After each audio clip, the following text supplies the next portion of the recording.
narito na naman tayo para sa isang napaka-sweet at nakakakilig na love story nila Kalingap Edu at Ate Viancy. Mo ay aking makilala at kung ano ako'y tanggap. Para sa pagpapatuloy ng ating love story ay may pinuntahan na naman ngayon ang EDC Love Team nang hindi pa nila napupuntahan dati. Ngayon nga ay pupunta sila sa isang amusement park. Nakaka-excite talaga dahil ngayon lamang sila pupunta sa ganitong uri ng lugar, kaya marami tayong masasubaybayan na kilig moments at ano kaya ang mga may experience nila sa lugar na ito.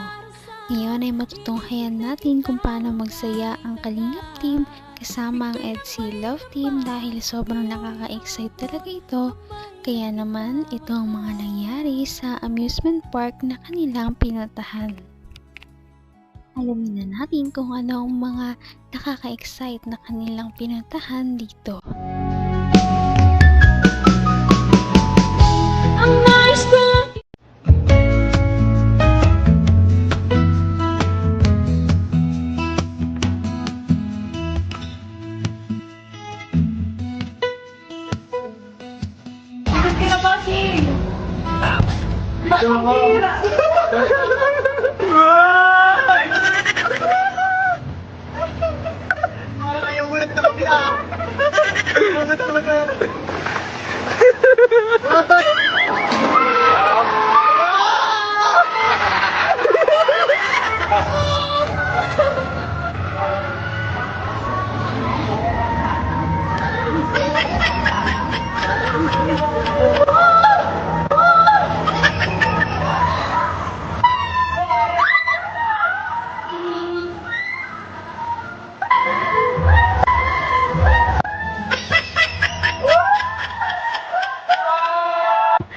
Huwag kang gagalaw, huwag kang gagalaw! Gagalaw!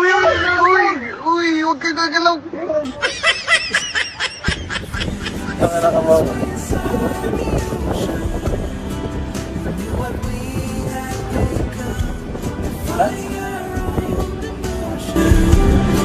Pretending that was our own, couldn't embrace the notion.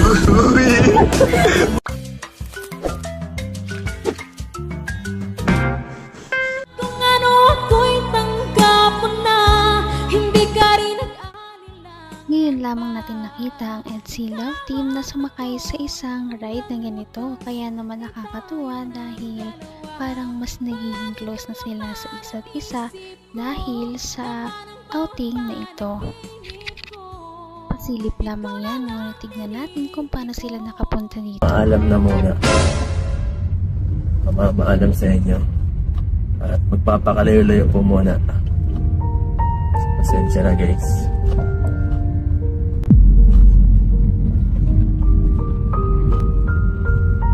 Joke lang po. Maano po ako mga kalingap.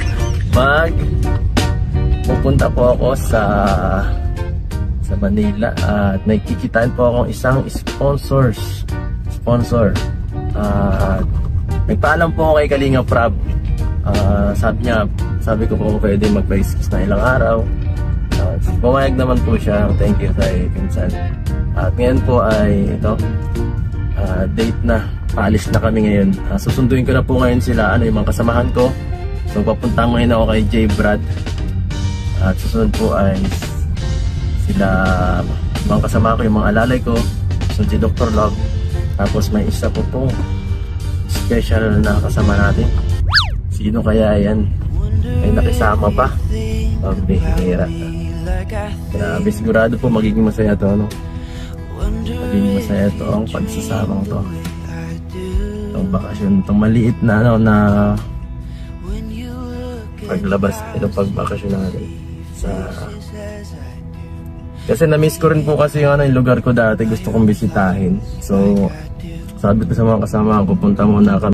Naman ang bawat panaginip ko, ikaw lang ang tinig. Napakasweet talaga ni Kalingap Edu dahil kahit anong gala man yan, kahit saan sila pumunta, talagang kahit malayo ang bahay ni Ate Viancy ay sinusundo niya talaga ito at inihatid.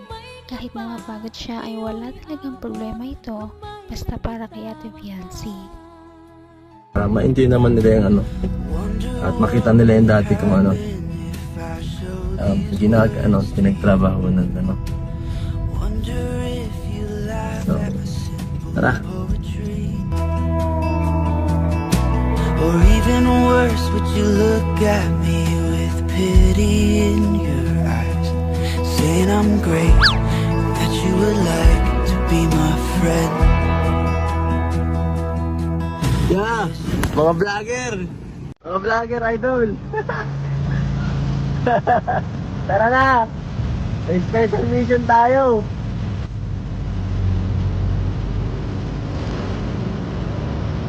Sige na! So, dito po si Jay Brand. Boss, magkakaping ako, boss. Sige na. So, ayan po, guys. Kinuha na natin yung isa nating kasamahan. Sige na. Ay, dyan muna lang at maano tayo. Ibang sasakyan natin mamaya. Anong sasakyan? Dr. Love. So, sinundo ko na po ang isa nating kasamahan. Ano nararamdaman mo, Jay? Excited ka na ako rin. First time natin ito makalayas. Ngayon na lang ito makakatawa. Ako din excited na ako. Makakabalik ako sa dati kong lugar. So, ako rin. Doon ako pinanganak. Ay, doon kang pinanganak. Ayos. Sabi ko, pag-live mo. Hanggang wakas ay tayo ng dalawa. Palagi kang laman ang isip ko. Naman ang bawat panaginip ko. Kasama sa isang trip. Ikaw lang ang So, tinitibok ng puso ko ito. Lagi rin akong magdarasal. Kaya ito ay abangan natin kung ano ang mangyayari sa kanilang Bigay ng may kapal. nasa na kaya si Ate Viancy. Kamay na kita. Excited ka na ako rin. First time natin ito makalayas. Ngayon na lang ito makakatawa. Ako din excited na ako. Makakabalik ako sa dati kong lugar. So, ako rin. Doon ako pinanganak. Ay, doon kang pinanganak. Ayos. Sabi ko, pag-live mo po mag-asay ko. Lord, sana isama ako, Lord. So, kasama na si Jevad para maging masaya. So, ito po, binablog ko kasi sabi ni Kalinga Prab, hindi makakapag-vlog ng EDSI. Kaya, ang plano sana is iwan si Viancy. Ang sabi ko naman, ay, Jeep, kasama si Viancy. Paano yan? So, ang sabi ni Kalinga Prab, mag-vlog na lang tayo ng EDSI sa mag-mission na lang, i-ano na lang natin. Parang kakaiba yun. Akong director ngayon eh. Tara, sundin natin siya. Tara, sa SM daw siya eh. Sundin na natin. Tara, sundin ba? Uy, pambiyo! Sige, hindi ko sarap. Oy, kikilig yan o. Ay, kita niya agad si Viancy guys. Ay, grabe. Ay, pambira. Naka-jacket guys. Sino yung naka-jacket yan guys? Lilingapin natin yan guys. Pasada yun sa Kalingap Angel. Lipat na ako ba sa upuan? Excited na excited talaga si Kalingap Edwin dahil makikita niya na naman ngayon ang kanyang wifey at hindi lang niya makikita dahil makakabanding niya pa ito sa pagpunta nila sa isang amusement park. Kaya nakakatawa dahil sobrang aabangan talaga kung ano ang kanilang mga ginawa doon. Yan inyong malalaman sa ating susunod na video. Napaka-sweet talaga nila at napakabait ng tampalang ito kaya maraming sumusuporta. Kaya naman, sana ipatuloy natin silang suportahan at mahalin si Viancy, si Kalingap Edu at ang Kalingap team. Yun lamang at maraming salamat sa panonood. Abangan natin kung magkakatuluyan ba talaga si Kalingap Edu at Viancy. Hanggang sa muli. Bye! Ngayon'y abot